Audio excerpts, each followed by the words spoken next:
Okay, so patuloy lang tayo guys. Um, Letter B, what is the answer for part A if the initial velocity is at an angle of 53.1 below the horizontal? So ano raw yung answer sa part A? So let's go back to our analysis. So ito medyo mag-iiba lang siya kasi yung 53 at yung 12 meters per second mo at saka yung 53 is pababa. Yan. That is your 12 meters per second at ito na yung 53.1. Now, going back to your kinetic energy, let's plug your kinetic energy. K1 plus U1 is equal to K2 plus U2. Tinanggal natin yung U2 kasi nasa ground na yung equation o yung part 2 natin. Ito yung dalawa, oh. Dito yung ball at isa yung ball. Pag 53 pataas at 53 pababa. Actually, in terms of velocity, meaning yung velocity dito, kasi pareho naman yung mangyayari. You can compute for the K1, 1 half m v1 at saka ito, ganito pa rin yung 12 meters per second. Wala man siyang pakialam kung anong angle siya. Okay? So, ganun pa rin yan. Yung U1 mo, wala rin siyang pakialam as long na 22 meters lang siya with respect to m, g at saka yung 22 meters mo. Nasa taas. Okay? So, pareho pa rin yan siya. Yung K2 mo, 1 half mass and then yung velocity mo squared na nasa baba. So, basically, yung pag lahat pareho pa rin, basically, yung makakompute natin na V dito, V2 dito is ganun pa rin yung nakompute natin nung last. Actually, walang pagkakaiba. Tingnan natin yung last. Ano ba yung nakompute na velocity? Is, I don't 24. know. 24 meters per second. Diba? So, that would be a 24 meters per second. Kasi wala naman na iba. Kahit mag-kinematics tayo, ganun pa rin. You go back to your kinematics equation and yung ginamit natin dun is yung Vx at saka Vy. Tapos, in-square root natin, yung Vy natin is Vo sine, pababa to siya.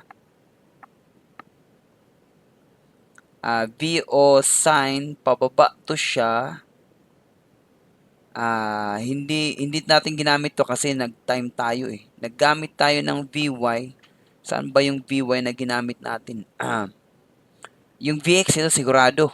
Pero yung Vy natin, paano natin yung kinuha? Vy is equal to, kasi hindi tayo naggamit ng time dun, di ba? Tingnan ko yung solution ha. Kalimutan ko, di ba? Pag medyo ma-complicate na, ano ba yung time, which is what you want to compute. Okay, so masarap sa'yo ni 9, so that is 24.0. Kaya lang, Vy pala niya, Equation meaning, 3. hindi mo kasi equation 3 ng kinematics, hindi ng trajectory. So, equation 3 ng kinematics, Vy squared is Voy squared minus equation 3 ng kinematics, Vy squared, Voy squared minus 2g at saka yung distance na 22. So, makikita nyo yung Vy ko, negative dito yung 22. Diba? Pareho pa rin naman yan din.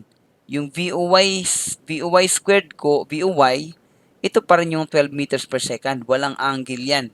Kasi Voy lang naman yung, yung bilis lang naman at sa makukuha mo yung Vy. Okay?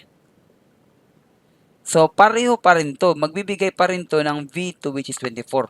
So, ano pa talaga yung mangyayari kung nakatagilid to? Actually, what will happen is yung distance dito, pag sa baba mo, is mas maikli. The velocity would still be the same because that velocity Vy, itong dalawang velocity Vy, is just dependent on the height. Kasi free fall na sila, di ba? Or trajectory. Wala na namang ibang force dyan kundi gravity. So that Vy would just be governed by that uh, pull of gravity, which would be equal. They would be equal as far as we're solving it. They would be equal. What will happen actually is magkakaiba lang sila ng distance x. So meaning, magkakaiba sila ng distance x, you can look back at your equation how you get x for these two situations. Ito yun siya eh. Yung x mo kasi dito is mas maigling yung time. Dito mas mahaba yung time. So yung x mo dito is dependent on time. Which is mahaba yung time kasi dito kaysa dito. So hindi magmamatter yung velocity but yung time is magmamatter. At because of that time na magmamatter, paglagpak ng ball na yan, hahaba yung distance niya. Okay? Okay? So sir, paano man sir ipoprove sir na mas mahaba yung time? Kasi dito, yung x mo, unknown yung x, unknown yung time. Actually, makikita mo yan dito na banda. Yan. Diyan na siya magkakaiba. Why? Because you can compute for the time, actually, by calc na lang, by calc, by calc, by calc, ilalagay mo kasi dito, mayroon na siyang sign, di ba? Ito yung sa trajectory. Yung VO mo dito, yes, that is 12, tapos yung sign 53. Pero yung 12 dito, pag ito na case, itong malaba, positive siya. Positive. Pag positive siya, pag positive yung VO dito, magbibigay siya ng time na 3.3 something. 3.3 something actually. Magbibigay siya ng 3.3. 3.3 seconds. Kung itong mahaba. But kung i-negative mo to siya, negative 12 siya, bakit i-negative? Kasi pababa yung velocity mo eh. Doon na nagkaiba. Kasi dito yung VO mo is pataas. Samantalang dito yung VO mo pababa. Okay? Yung VO sin alpha mo. So doon nagkaiba. Pag i-negative mo to siya, makikita mo yung time mo dito is, kinumpute ko siya eh. That is 1.3. 1.3 seconds. Now, kapag mas mahaba yung time dito, basically, mas malayo-layo yung maaabot ng x mo. Because yung x mo dito is dependent ng time. So, yun na yung proof. Ano yung pagkakaiba kung tinapon mo siya pataas or tinapon mo siya paba at the same angle? Meaning, yung velocity hindi magmamatter, pero yung x mo ay hahaba kung pataas mo siyang itatapon. So, anyway, you can think of it. You can experiment with it. You throw a ball. Kaya yun lang yung problema kasi di ka naman makakapag-measure ng parehong angle at saka parehong force yung mabibigay mo sa bato.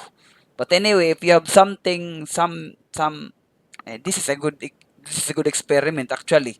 Kaya lang yung problema sa open experiment is magmamatter yung air friction. That's why sa mga experiment actually, kung mayroon lang tayong experiment, usual na ginagamit doon is yung ball na mabigat tapos spherical lang siya. Kasi yun yung unang inineglect niya, yung friction. Pero pag gumaan yun, yes, walang pakialam yung full of gravity kung ano yung gaan mo, 'di ba? Because always naman yung nakikita natin sa ating mga solution, yung mass niya natatanggal lang. Meaning, hindi siya dependent pag rigid body ka. Ang problema lang doon, pag ganun, kasi palagi tayong nag-assume ng air friction is negligible. Now, pag gumaan yun siya, hindi nagmamatter yung gravity, pero nagmamatter yung air friction. Doon yung pagkakaiba. Kaya sa mga experiment, yung gagamitin doon spherical. Una, pag hindi spherical yun, magmamatter yung air friction. So, the more siya na spherical, the more na hindi magmamatter yung air friction. Makikita nyo rin yan sa mga viscosity sa pag-measure nyo ng mga fluid. Kasi yung air mo at saka yung liquid at saka gas ay term niyan fluid. May friction yan sila. So the more na malayo yung mga molecules mo which is gas, mas maliit-liit yung friction. Kaya pwede siyang negligible pag spherical siya. Pero pag punta sa tubig, makikita nyo na talagang mataas yung mga friction and also yung molecule mo. Yun na yung term na viscosity rin. Pagpunta natin sa liquid or sa liquid mechanics or ano yung term diyan? Sa fluid mechanics usually. Okay? So, yun. So, pareho pa rin actually yung answer diyan. What is the answer if the initial velocity of the angle? If the effects of air resistance are included, yun na yung tanong lang sa letter C. So, yung answer sa letter B, pareho pa rin. Yung velocity. What is the answer for part A? You can test. Pareho pa rin yung answer sa part A, meaning 24 point something yung kanina na-compute natin. But for part C, if the effects of air resistance are included, will part A or B give the higher speed? Yung part A, yung mahaba, ito. At yung part B, ito. So, alin daw dito yung give the higher speed? yun na magmamatter. Kasi if reality to siya, pag mahaba-haba yung time, mahaba-haba yung contact ng air with respect sa kung ano yung hinagis dyan. So meaning, mas may effect yung air sa mahaba-habang time. Of course, kung walang air friction, yung velocity na dalawa, pareho. Pero kung may air friction talaga, basically, mas mahaba-habang time, though pareho yung velocity sa walang air friction, mas mag-i-effect ngayon yung velocity sa mahaba-habang time. Meaning, mas magiging mabilis itong itinapon mo pababa. Meaning, the answer is, if the air effects of air is included, will part A or B give the higher speed? What will give the higher speed is letter B. Ito dito banda, na tinapon mo siya pa baba sa 53.1. Dito, mas malayo-layo, mag-effect yung air resistance kasi hindi na siya negligible according to the problem, is yung Vy mo is mas babagal. So, dun na talaga. Nakita nyo yung reality versus hypothetical. So, yung reality, kung gawin mo to, tapos wala kang control sa air resistance, lalo na pag mahangin, so talagang mas mabagal to siya kaysa dito. So, yun na yung mga problem din na bakit binigyan tayo ng problem na what if maghagis ka ng same ball na dun sa moon. So, makikita mo yung difference nun kasi sa moon, wala kang air friction kasi walang air dun. So, doon, talaga kahit malayo or malapit, pareho pa rin yung velocity na dyan. Because wala kang friction sa air. So, at least makita nyo yung difference. Ayun, yun, may appreciate mo na kung ano yung condition ng isang planet siguro. 'Di ba? Bakit ako binigyan ng kasi yun yung mga tanong ko, bakit bibigyan ako ng another case, parehong problem, pero ngayon, ibang planet. O, so yun, titingnan mo na kung anong meron dito sa ating planet na wala doon or sa moon. Sa moon natin, mas mababa yung gravity. Though yung mass dependency mo is wala sa moon at saka sa earth, but of course, mayroong effect yung air friction mo. Kasi sa moon, walang air friction. Sa earth, of course, maraming air kasi mamamatay tayo pag wala tayong air. Oh, okay. So, I guess that's for that problem. Thank you guys for listening.